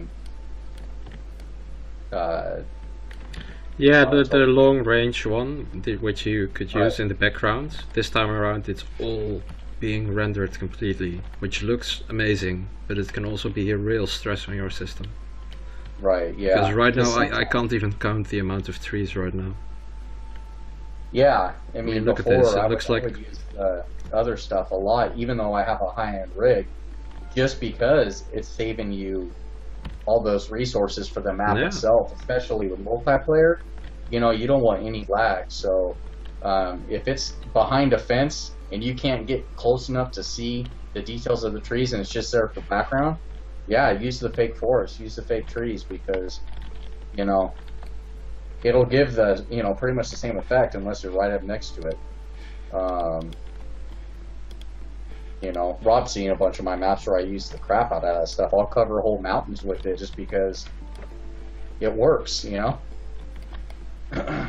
You're not going through it like what he is right now. You're not just going through a forest, you know? It's just a background, just there. Yeah, especially when you're all the way out here, you don't really have to render those exactly. Completely. Unless they've done something with LODs and basically if you're far away, it's automatically... Yeah, it does lower the level of detail as you zoom out, but it's still... the amount of trees, the sheer amount of density, is way higher than in Far Cry 3. Yeah, some of these, I've noticed some of these collections are... extremely dense. Completely dense. Like, you can't even hardly see the ground. You can't even see the ground right now here. Yeah. So that's really cool. Trees. Ghost of War is asking if there's any snow trees. That's a good question. I did not find any, no. That is a good question. There really should be some trees with snowpack on. I think all the trees are the same. Yeah, that's weird. That is a great question. Yeah, I was wondering the same, because obviously there should be snow here, but there isn't. Yeah, like out here, I'm in California, and we have the Rocky Mountains right here next to it. I mean, the Sierra Nevada mountain range. I'm not in Colorado, and we go there all the time, and you know, you can make that pass in the winter where there's 20 feet of snow, and the trees are covered in snow. I mean, all the redwoods and the pine trees they have snow on every branch, but not in Far Cry 4. I wanted to say Far Cry 3. Yeah, definitely not in Far Cry 3. Do they have snow objects? Yes, definitely. Yes, they do. We'll get to those when we get to the objects. I think this would actually be a good time to start talking about those. But one real quick thing. You can, like the textures, change these anytime you want. But if you want to remove vegetation completely, just hit Control again, and then you can remove the You know what? I'm going to ask a question that maybe some of these other people might have, or they may have in the future. What are the limits on the collection systems? How many can we have? You can have 8 of them. You can have 4 textures. You can have 8, so it's the same as Far Cry 3. It's a bit of a weird thing, right? You could add 8 different kinds of trees. Right. And these have a lot of variety by themselves. Like each collection has a bunch of different trees, part of it. Mm-hmm. But the texture is only 4 of them. 4. I think I heard someone say it has to do with it's something with an actual system, and it's all above my head. But you know, most games are limited to 4 textures, and yeah, it could be it could be some kind of development thing where the engine only supports 4 terrain textures. Otherwise, they would let us have more than 4. I'm sure. Yeah. What did Julian say about that when you asked him? I think I only put it in the suggestions because they asked us to compile a list of suggestions, so I just put it in there, and I asked them if they could perhaps improve or increase it to 6 or 8. Okay. But I think that may be just too much of a performance hit. Because obviously these textures are pretty high resolution, so that might be the issue there. But that's the trees. I don't know if there's anything we forgot to mention. There's not much to that, you know. Add, change, or remove, and that's about it. Yeah. Now it is actually possible to hand place trees, so you don't have to use this, but this does make it a lot more efficient. But if you want, for example, want to specifically put a tree right there, then you know that's not going to work. So you can just go into the objects and use the nature there. Which actually does bring us to the objects, I think. We've covered all the terrain tools, the water layers, the hole tool. I've actually already used the hole tool over here for a tunnel. You can just use the objects to cover that. We're gonna get into that in a minute. So we can go into the Add Objects tab. And this has a lot of new stuff. A lot of new stuff, I must say. And it's missing a lot of stuff that I wanted to see too. But yeah, there is a lot of great stuff in there. You'll see some assets make a return from Far Cry 3, but most of them have been retextured. So for example, the truck as part of the vehicles, that comes as a separate one with snow on it. And there's a variety of objects which specifically go with the snowy environment. So it's going to be hard to cover all the objects because there's just so many. I've seen some assets from Far Cry 2 in here as well. Really? Far Cry 2? I think they're retextured, but like the inanimate cars, there's well, they have a bus that's really similar, but it's not the same one. Yeah. You can go into vehicles, select the static vehicles. This one is new, but this one you'll recognize from Far Cry 3. It has been retextured, so it does look a little better. I want to point out too that any of you guys who know how much of a pain in the ass it was to find an object in Far Cry 3, you know, yeah, you can search for it in the search bar, but just to search around looking for specific things, stuff was all mixed matched all over the place. They have organized everything like about as perfect as it can be. So if you're looking for walls, you go to the wall folder. Wall If you're section. looking for a floor, you go to the floor folder. You're looking for vehicles, you go to the it's like all sorted the way it should have been in Far Cry 3, but it wasn't at all. So it's a lot, you can make maps a lot quicker, and you don't have to use the search function near as much as you did in Far Cry 3, which is great. It does, yeah, it does really help. I really like the fact that there are no longer like separated themes. So you had buildings, but you wanted like a different building, you had to go into a different theme. Now you can just go into small buildings, and all of the small buildings are there. Right. Small buildings, really useful. Yeah. And I love these tents because they kind of have an animation to them. Yeah, that's really one nice. cool thing. There's a lot of things in here that have animations to them. And talking about animations, I think you hadn't really looked at the flags yet. No, I haven't. Some of these aren't animated, but like this one. No, not this one. This one. That one actually moves around. So if I were to place this, then you can actually interact with it. And there's quite a few interactive elements. So that's a nice flare, it just makes your maps look alive a bit more.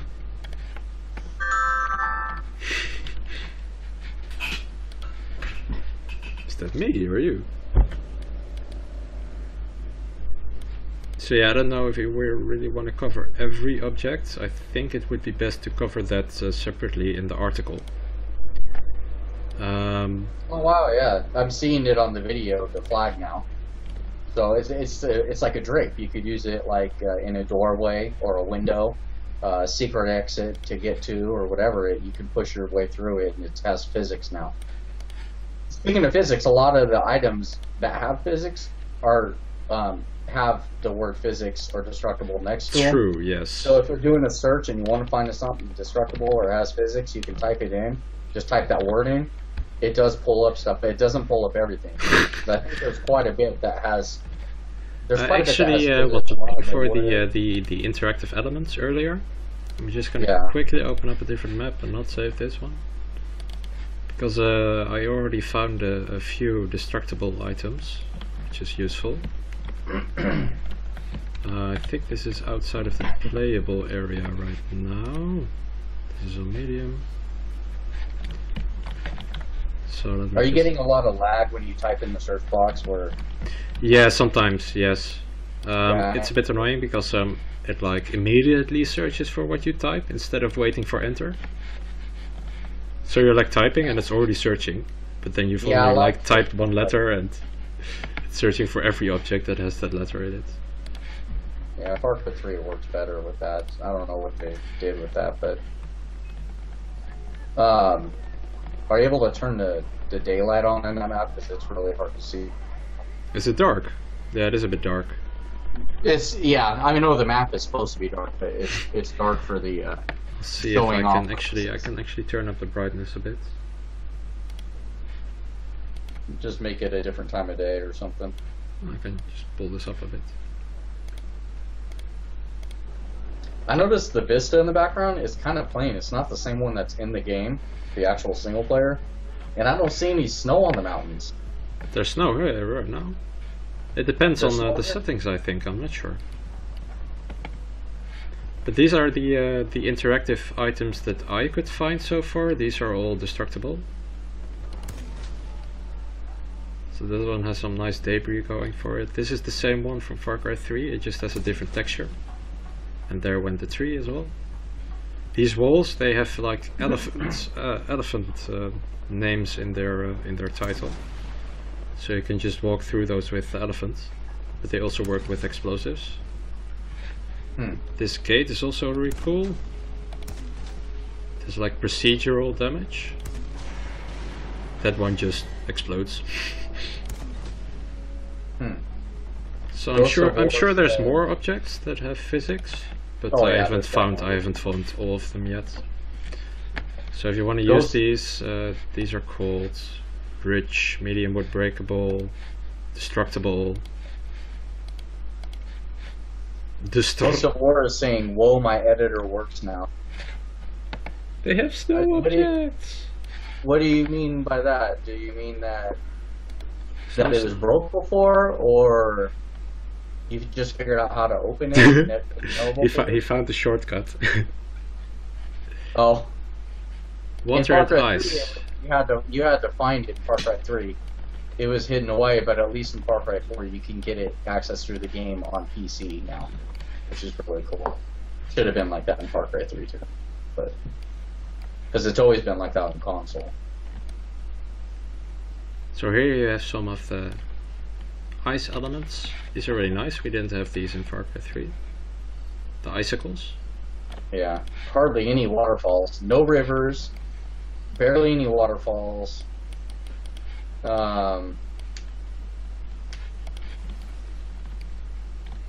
Here's the waterfalls. I do think the water looks pretty nice. It's a bit flat, but it's useful for rivers, I guess. You already used it for rivers, actually. The waterfall? Yeah. Yeah, there was one. I just basically took the widest one I could find and put it in that map that you showed at the beginning of when we were testing out the live stream. It's funny because these rivers were actually bloody and they were flowing up when I was in Montreal. So they fixed those during the last few weeks, I guess. No, that's how they are.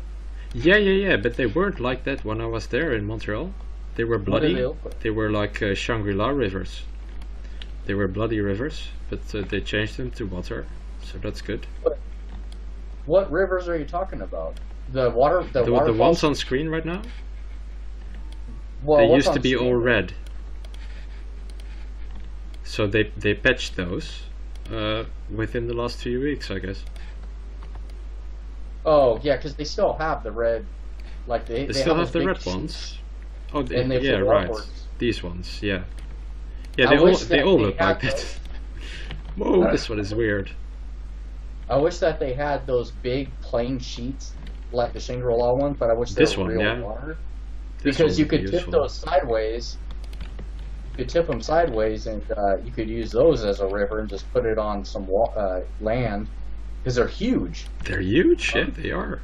You could make like a Charlie and the Chocolate Factory map. It could work. Yeah, Charlie, put the Oompa Loompas in there. You could do that, yeah. It does look like chocolate. chocolate river, you know. But yeah, it really sucks that they're just blood, you know. I really wish that there was more. And they're flowing up as well. And they're flowing up, but if you're putting it flat like you're doing right now, you can use it as a river, which is fine. It'll only work as like a blood or a dirty or. I guess if you put it like that, then it could work, kind of. Yeah, you could use that and just stack them up and use them as like a river, but it would only really work maybe if you're making like a dark or kind of a grimy Far Cry 2 style dirty map where it looked like it was kind of dirty water and you have the lighting set just right to where it didn't look like blood, then you can use them for like a river type map or something. But I guess if you light them properly, yes, you can definitely change the look of them. Yeah, the lighting will, as you can see, it's kind of dark in your map right now, and it makes those blood flows look like almost like black. Murky water, yeah. Yeah. But these look better, I think. Now there's I'm not sure how many objects there are, but there must be about 1,500 to 2,000. So Ghost of War said hi to you. Hello. Is Maro playing this? Yes, you're hearing me actually. Yeah, I'm kind of keeping an eye on the messages, guys, and what he's doing. We're getting some responses. It was working earlier. Are you guys having trouble getting it up and running? No, but we're having the same trouble everybody else was having. Nah, it's just part of the release day, I guess. Yeah. It would be weird if there weren't any problems. We haven't messed with the drivers or anything, the updates yet, so. So like I mentioned earlier, you can also put some plants or trees in yourself. Now you won't find all of the trees in here, but a lot of them are here. So you can just hand place those if you want to make like a street with perfectly aligned trees. And you can do that. Now we haven't actually gone into the actual placement. That's something that we'll want to cover. So you have your basic select tool, which just allows you to select items. And if you want to select multiple items, then you can just click, hold and drag. And that will select every object within that range. And then you can use center of selection, which we mentioned earlier. And that will kind of visually represent the area, and also it will change your vectors to world settings. So when you go into the move, and you'll notice that when you switch it to local, it will take the direction of the actual object that you've selected. And when you switch to world, then it switches back to the alignment that's perfectly aligned with the rest of the world. So for example, I want this tree, I want it to be on the grid, I want it to be precise. I'll set this to, for example, to 1. And I want this aligned with this line over here. I can just hold shift and drag this tree. And I can continue to do that to make a whole line of them. Obviously this looks a bit repetitive, if you do plan to make long walls or long arrays of objects, then you'll want to use the rotate tool and maybe use the snap angles, which angles them to a certain amount of degrees. And then you can go in and add a little more variety, so it doesn't look as repetitive as it would if you were to put all of the same trees in the same direction. Yeah, spin one a little this way. Spin them around a bit, yeah. Just add a little bit of variety. Yeah. But this is, these basic controls, you'll use these a lot. There's really not much to cover there, apart from the snap grid, which, as you can see, lines up perfectly with the basic ground texture there. So this is actually 1 meter, and if I were to, for example, set this to 10,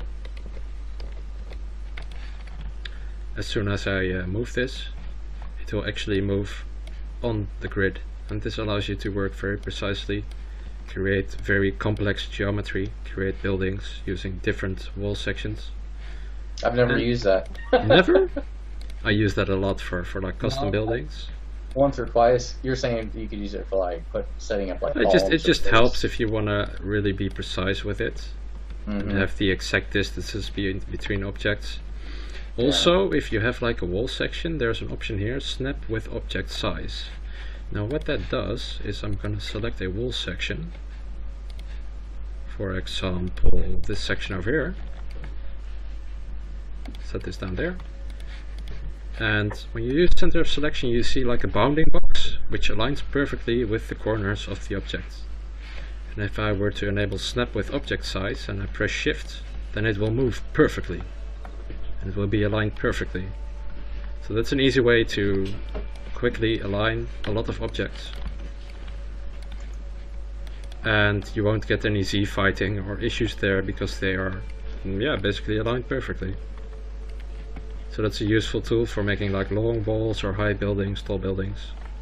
In general, I must say I really like the assets in terms of the buildings, because in Far Cry 3 everything looked kind of crappy and destroyed, and here you actually get some really cool urban assets with like the brick texture. Yeah, I love the brick. Some nice. Really nice texturing here. Yeah, and they did include something that the community's been asking for a long time, which is just some basic building blocks, so you can build your own structures. There's a folder in there, in the asset folder, that's just called building blocks. Yeah, perfect for and it. It's full of different sections and sizes of generic stuff that you can build custom buildings with. I've already used it quite a bit in the map that Rob showed earlier. Should go back to your map, maybe? You can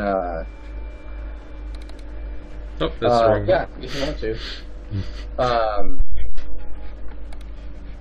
So it's nice to have those options. I'm still trying to search for more like super plain stuff that you could build really like generic, like a really generic chunk of block or something. There might be a few things in there like that, but it's really bright. Look at how bright it is. Huh? It's really bright. I have to quickly change my settings there.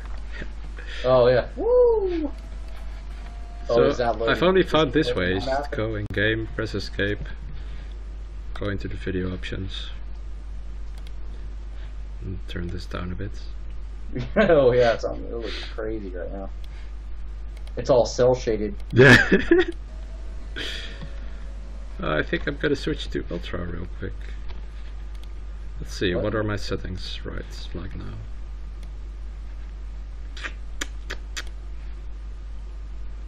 Doesn't seem like there's too much crazy things.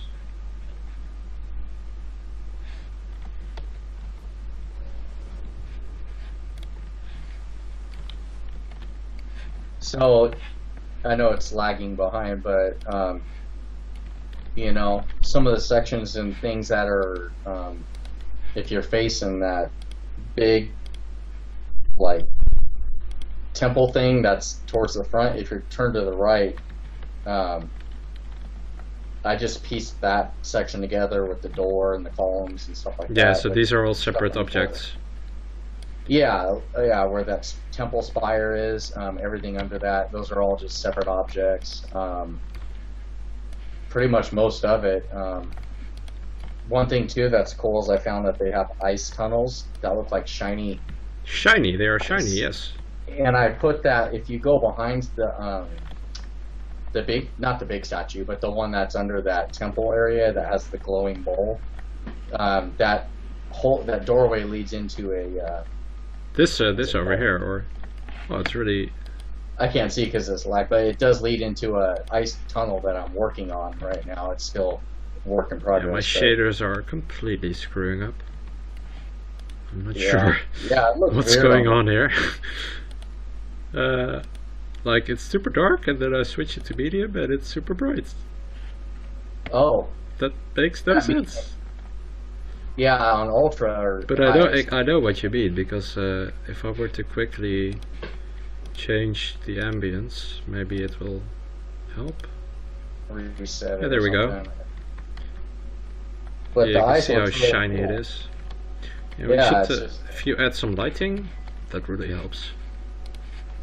So just quickly go into the lighting I mean, on my section. computer, it looks like shiny blue ice. I mean, I don't know if it's just the settings. I think it's just it just needs to be patched or something.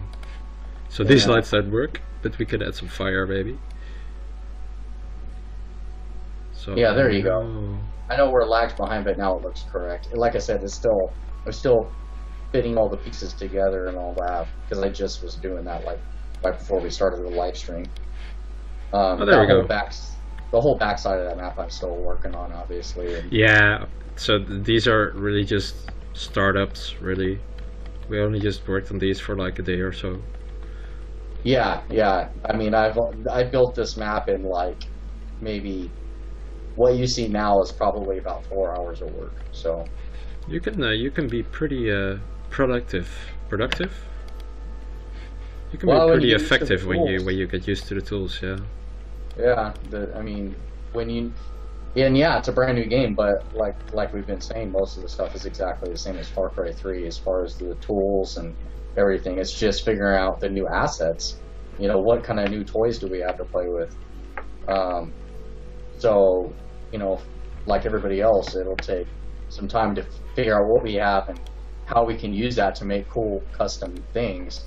You know, that always takes, you know, several months. Sometimes it can take over a year to really. It can take very long, yes, definitely. Yeah, till people like really figure out what we have and what we can do with what we have. So, so what stuff you've been seeing right now is obviously just trying to get our feet wet, basically, in the editor. Yeah, and to kind of explore the different assets that are available. Sure, yeah. Because something we haven't actually covered is the AI, and that's something that I kind of want to go into, and I think we'll be closing in on 2 hours then, almost. Yeah, we'll probably have to call it quits, but Mr. Moron, aka Max Power, is asking to show the gravity modifier. Moron. Oh yeah, the modifier pedal. Yeah, he would definitely want to see that. And actually, it's really cool. I made like a moon style map, just a terrain yesterday, and with the textures we have now, it looks pretty believable. And when you set those settings to like no gravity, I mean, it's a whole different game. It is just a whole different game. I think I'm gonna die. Yes.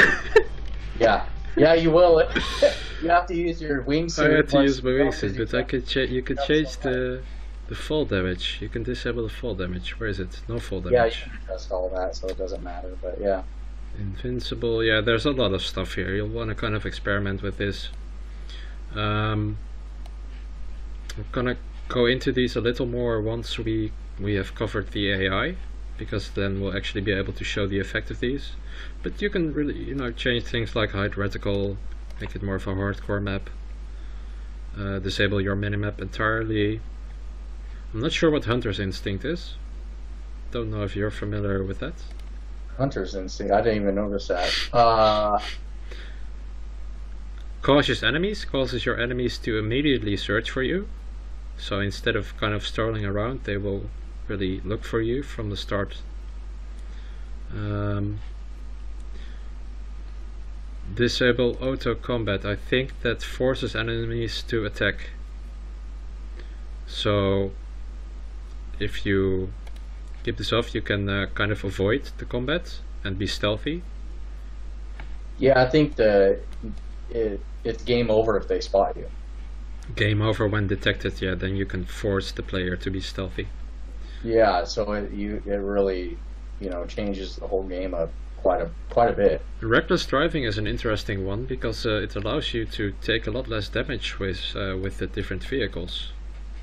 So if I were to place a vehicle down here, and there's nowhere to drive it, that's we could just drive it off the cliff here and see what happens. You can do that, yeah. You or do the jet ski and jump over the rocks. Oh, the hovercraft would be perfect. Oh yeah, you could, yeah. It's the hovercraft here. So I've enabled reckless driving, and this should allow me to survive that jump. Whoops. Yeah, and it's high enough to where I think you probably would get really hurt. Or you would probably explode and die a painful death. Yeah, you would definitely expire off that. But that just allows you to survive really insane jumps. So if you want to make like a race map, with all kinds of jumps and loopings and whatever the hell you want to do, then you can do that. Because right now my vehicle is hardly taking any damage. I am going out of bounds. It's still lagged behind, so you, let's see, I guess you've made it off, but I'm assuming. Yeah, I did make it. But you get the point there. It actually looks, that'd be kind of a cool map to use those waterfalls as rivers, like I did there, and make like a downhill hovercraft race, you know, with some jumps and. They should really enable co-op. Who can I race? Max Power. This is a race to a 101. Well, you can't race anybody online. That's for damn sure. As of yet, you can race AI as of right now because you can set the AI to drive. I don't know. Sure. Yes. Yeah. What would you do if you were making a race map? How could you make that work? I guess you could make like enemies, spawn them with vehicles, and then do it like an extraction map. And then you would have a goal, you would have to go there, but you'd immediately get like enemies shooting at you from a vehicle.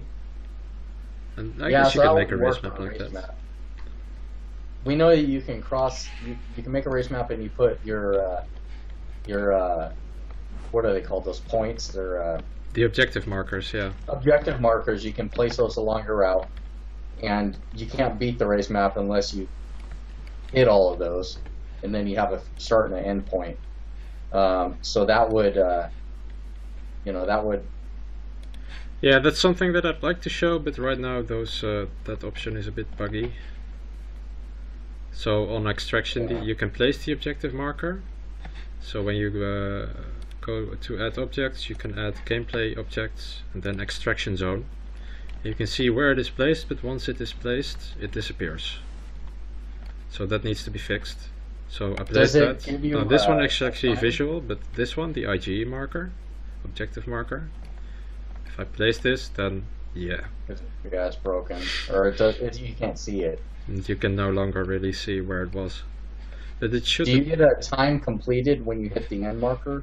Like, does it say you completed it in this amount of time? Or? You can actually go into the modifier panel and set a timer. So you can set a countdown, and this is in seconds.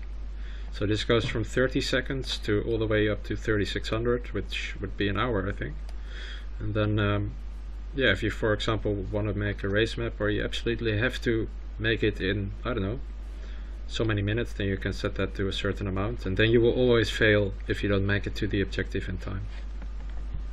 Yeah, trying to figure out how we would use it for, at least in its current state. If we say we had a contest. I think we're gonna have to like wait until the functionality is completed and it all works properly. Yeah. Plus, they might actually implement co-op, so we're gonna have to wait and see if they do so. Because that would be nice if you could play with other players. Yeah, that's at least one. At least one, yeah. At least one player. Then you can have a race. You can race one person. Yeah, now you can race the AI. Well, they're going to be chasing you. They're going to be chasing after you, trying to catch up. Destruction Derby. So one more thing which I showed, actually, you can change the starting weapon.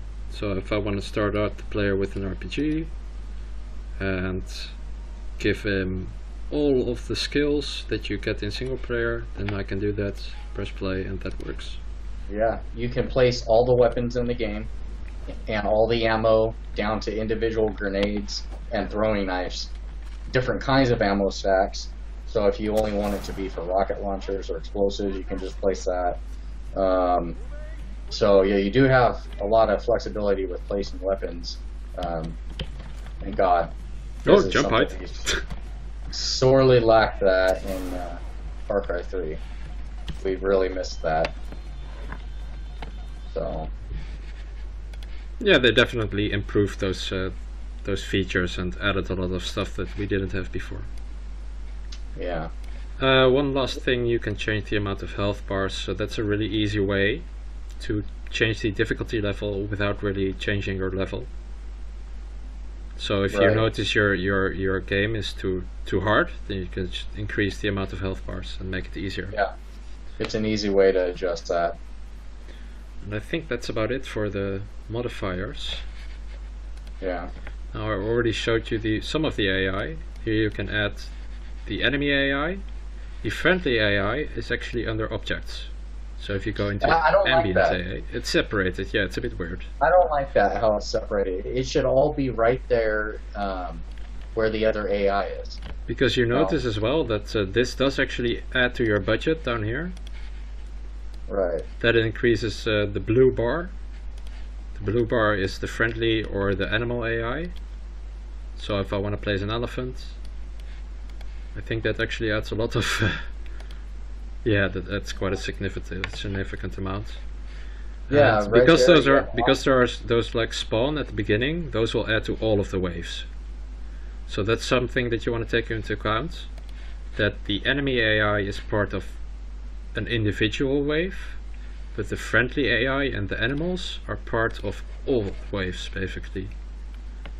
Because obviously those can stay alive during all of the different waves. Oh yeah. Whereas we have animation points too that we should probably go over real quick. True, yes, that's definitely a good point. I'm just gonna quickly place some AI. So here you have the 5 different waves. Normally there are only 5 and you can't add more or less. You can actually add less. So if you want just 3 waves, that's fine. You can also decide when those waves spawn. So wave 1 will immediately spawn. That's why you can actually see them. But if I were to go to wave 2, then you'll see it becomes a spawn point. So take that into account. When you spawn reinforcement waves, you want to kind of put them out of sight and make sure that they are hooked up onto the nav mesh, which you can enable through here. The AI navigation, then you can see where the AI can walk. So that's something you'll also want to look at, is for example, if the player is here, then the enemy can't get there. And depending on what you want to do with your map, that's something you could you could counteract that with a bridge or whatever. So that's that. Now the spawn points take into account line of sight, just like in the multiplayer. They would only spawn if the player is not looking at that spawn point. So if I'm standing right here and wave 2 is triggered, for example when wave 1 is 25% dead, then they will try to spawn, but when you're actually in front of the spawn, they won't spawn. So you want to kind of put them around the map and put them in a natural position where they will come in like real reinforcements. That's something that I'm going to show you now, and then we'll also get into the what was the other thing you mentioned? Animation points? Yeah, the animation points, exactly. So here I've already set up the enemy waves.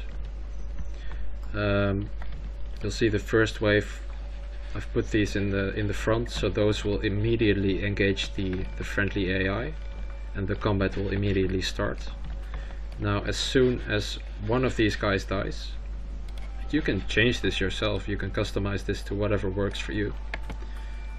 Trigger 1 dead, this means that in wave 1 one guy dies, wave 2 will be activated, so then this guy will come in, this vehicle will spawn, and that way you can kind of set up how the game is going to play out.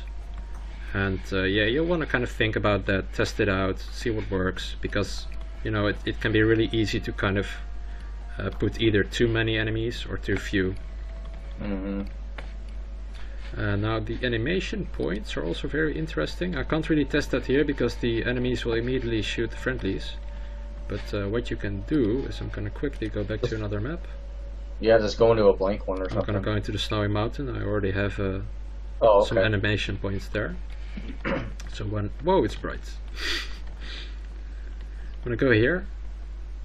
I've set up some friendlies. Also, it's worth pointing out that there's not just human animation points, there's also animal animation points, so you can control what the animals do and how they do it. and where you want them to do it, which is cool. You can make a, make a tiger dig into the ground or whatever. Yeah. If that's what you want to do. Yeah, and they're already, it's very clear what these are for. So pig eat would be a point for a pig to go up to and start eating. And that one only works with the pig. So, for example, these people over here, there's actually 4 animation points. There's different kinds you can add for characters. You can either go with like just an animation point like that, where they will walk up to that point and start the animation. Or you can go to with objects and actually place down a chair, a physical chair. And that will show up like any object, but the player, the AI, can actually interact with that chair. It'll be drawn to it. It'll be drawn to it. Yeah, it'll work flawlessly. They'll usually sit down immediately. So this woman over here is smoking, I think, or drinking? Oh, drinking a beer, okay. This guy is... my favorite one. Smoking, and he's buying some really gross looking meat. So you can kind of create your own scenarios and make your map look a little more alive than it would when there's just an enemy standing. Well, you're making your own game. This isn't just making a single player level. I mean, you're making your own game for all intents and purposes. Your own kind of environment, yeah. Yeah, you could. I mean, you're creating a story by telling these guys what to do. Something you'll want to take into account here is proximity and the nav mesh. Again, you can enable a nav mesh here. If these points aren't on the nav mesh, so if I were to, for example, put this chair inside this barbecue over here, then obviously that's not going to work. So you want to space them out a little. You do not want to put, for example, this one right next to that one, because that's just not going to work, and none of the animation points will work at that point. But other than that, it's pretty straightforward. You can place them anywhere you want.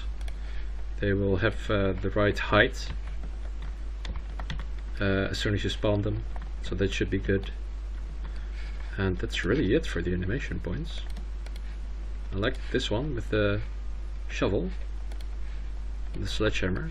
I think this one actually just drops down. So buzz spray. I like how it just stands there. Is he gonna take it? Is he gonna take it? The nav mesh is really updated this time around. Yeah, it has been improved quite a lot, yes. Yeah. And there he goes. He's getting up to CryEngine territory. Cutting the air. Yeah, you'll kind of want to tweak this and place it in a logical place. Put a corpse underneath. Put a corpse underneath, so it looks just put the other animation point. Put the guy next there. He's gonna cut him down. Yeah, you can put a corpse there and make it look like he's like impaling him or something. So it's gonna start attacking this guy for no reason. But yeah, at this point we're just kind of having fun with it. I think we've covered pretty much everything, apart from maybe the validation menu. Yeah, but that's the same as all the other Far Cries. Yeah, you can. I'm just gonna let this animation play out because we're probably almost at the end of the stream. Yeah. I don't know if there's any questions remaining. And he's gonna... Wow. Really, dude? That's interesting. Look at all this beauty. Yes, it's gorgeous. I think that's about it.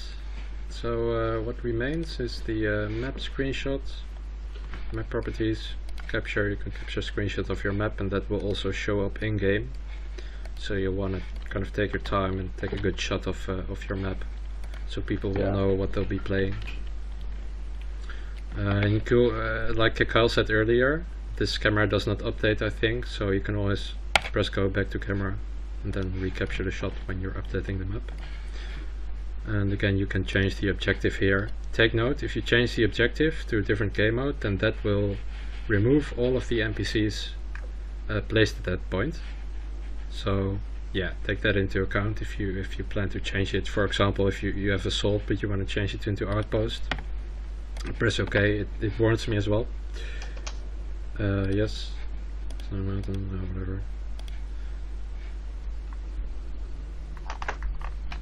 and that actually removes all the AI. So now you'll have to replace those again. Quick note about assault mode. No, I mean outpost mode. Yeah, Moron is asking what mode intrigues us the most now. I haven't put any AI in the map. I think I like the outpost map because you can basically allow the player 2 ways of approaching, because the second wave is specifically a reinforcement wave, and that only gets activated when the alarm is triggered. So that adds a bit of extra depth to it. So you put an alarm like in Far Cry 3, you can shoot the box and stop the alarm. You can put those alarms, and I think you can put a bunch of them where you can place 50 actually. 50 alarms. So you can make the map impossible to beat. So we put alarms everywhere, on the roads, on the rooftop. Yeah, make them in some hard to reach spot or whatever. But, so these work exactly the same like single player. The enemy will walk up to these and trigger the alarm, and that will trigger the reinforcement wave. So that's it for outpost. That's specifically the reinforcement wave. Wave 3 and 4 and 5 are independent of the alarm. It's really just this first wave, which you can, for example, you can add vehicles. So if I want to add this vehicle, then I can place it, for example, over here. Then when the alarm is triggered, they will actually spawn and drive down this road and attack you. So that's really cool. You can add triggers. So that just about covers it, I think. Did we forget anything? No, menu. Not really. Other than like with the modes, to retouch on Moron's questions. Moron. I love the nickname Greg Davis. That's his PSN name. I think it'll take the community having to play with the modes and figuring out like the best ways to use them. Right now the game just came out, and I don't think anybody really knows what the best ways to use those modes are at this point. No, well, people are going to have to experiment with them. It's going to take that, yeah, experimenting. So that's also the main reason why we didn't really go into great depth at, you know, getting into all of these different ways, because you're going to want to experiment with those. It's going to take that, you know. Extraction, obviously, we all think like, you know, escape maps or race maps, which on paper sounds like it would work great, and it may, but maybe it won't. I mean, we have to try them to see what's up. I'll see how they work out. I'm looking forward to seeing what the community comes up with. I think people have been very negative about the game, but I really like what they added. I love the graphics, I love the new textures, the trees, the new objects. I mean, there's a lot to like here. It's just that people have had this negativity because the multiplayer isn't part of this. Yeah, and it does suck. It does, yes, it does. I agree. I just, for whoever's watching right now, and you're running this on what, medium spec right now? Medium, I think. Let's see. Medium spec. Okay, so just for reference, and there is issues right now that are getting fixed on ultra and high, but you know, I've played some of the single player game on ultra on my computer, and not only does it run better than Far Cry 3 has ever run on my computer, smoother, higher frame rates, everything. Definitely, but yeah. The graphics actually are substantially better than I thought they were going to be. I think that the footage they show on TV and on the YouTube must be recorded on console, I think. I think it was on console. Yeah, because they usually have like the controller hooked up, but it is actually possible to hook up a controller to PC, so that might also be that's how I play it. I don't play on the keyboard. I play with the controller. I can only play with a mouse. Yeah, unless it's like a race game. Yeah, I love PC games, but I'm a console gamer like at heart. But I love the PC graphics, and I have to say that running the game on Ultra on my PC is really good. It's, you know, it's getting right up there close to like Crysis 3 graphics and stuff, where I didn't even think it would come close to. It's really good, and that, like, the animations in the trees and the bushes they're not overboard. They move like they would if there was a breeze in the air. It's not all cheesy and fake. And the fact that the engine can render so many highly detailed trees at once in one place without really lagging down is really good. I mean, it does definitely work a lot better also than Far Cry 3. Yeah. Drive a vehicle down the mountain real quick. Ghost of War 755. Do you want me to enable reckless driving, or do you want me to explode? Because I can put a truck up here. Try it either way until the answers. Try it regular and then do it. Alright, let's see. Which one? There's so many. Which vehicle? Oh, the tuk-tuk! I'm gonna use the tuk-tuk! Oh shit. This is the very best vehicle to drive off a mountain.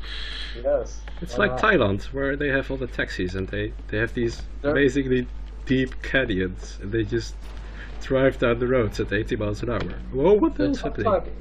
Oh, the leopards killed the enemy. Okay, I completed it, thank you. The tuk-tuk is faster than it should be. I drove one in the single player game. It was so fast I was having a hard time staying on the road. I have to quickly move this enemy down here because he's ending my game. Killed by a leopard. Yeah, I do gotta get off here in a sec too, so I'll probably call it quits after this. Yeah, me too. I'm gonna cut the stream. Just drive this thing down the mountain. Oh, my windscreen is cracked. Oh. This is like BeamNG. Or Flatter. Oh, nice. Oh, the music. It's got like a nationalistic tune right now. Of course. It's, what do they call that? I think propaganda. It's broken down. It does not like me. Yeah. That's not really working anymore. The ATV drives a lot better than it did in does it? Far Cry 3. The quad. Yeah. The quad. The quad. Yes. It has a more natural drift to it. It feels more legit, like the way they program the controlling, and it feels, the way it slides around the trails feels more realistic than it did on Far Cry 3. Let's see. So they've made incremental changes in a lot of stuff that you wouldn't expect them to make in there. So. Wow, boats can fly. Okay. Let's see if I can drive down that ramp. You're driving a boat? Oh crap. I did explode. Wow, I actually survived that.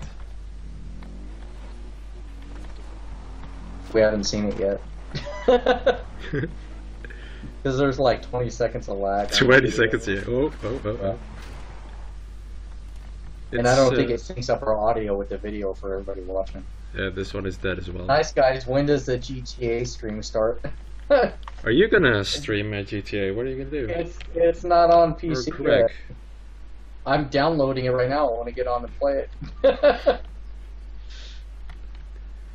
So guys, any last requests, questions, anything? Because otherwise I'm gonna cut the stream, because I think we've covered everything, kind of. I think you've got a lot of tutorials built into this. Exactly. It's 2 hours long, but then you get something good. Well, yeah, I mean, we covered a lot of stuff that is tutorial. I would have liked to cover every object, but there's just too many. There's way too many. Yeah. So we might dedicate a different video to that. But we will be compiling an article which will cover most of the assets. Akal and me have both been gathering screenshots of all the different stuff. So also keep an eye on battlemap.net, because there's a lot of stuff on there already. Yes. Battlemap.net. Come and visit. Come and join. Come and join. Show off your old maps. If you got Far Cry 3 maps. Far Cry Instincts maps. Far Cry 2, yeah, it doesn't matter. We have a database you can upload them to and show them off. And we have now added Far Cry 4 to the database. Thank you, Greg. We can now upload maps there as well. As well as GCA 5. So very awesome content for that.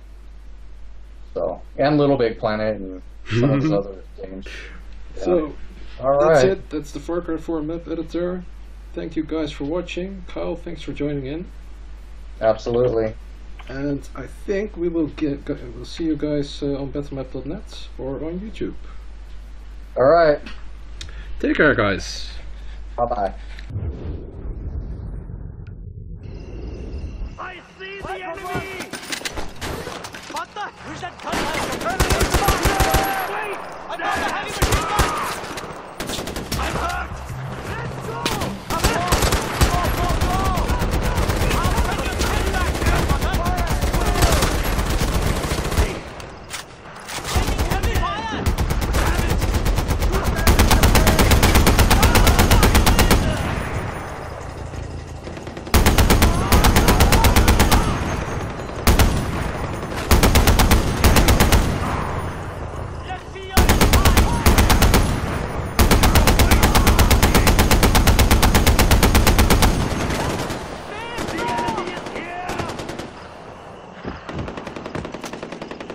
Going for the machine gun! Feels deep! Reloading!